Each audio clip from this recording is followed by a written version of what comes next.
How to check if your computer RAM is working properly? All you need to do is just to go to Window or go to the search bar and search for Window Memory.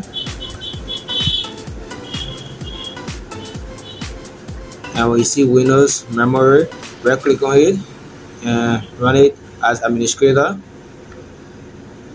And you'll see restart now and check for preference, or check for preference the next time I start my computer, or you need to choose the first one which is recommended. And after that, your system will restart.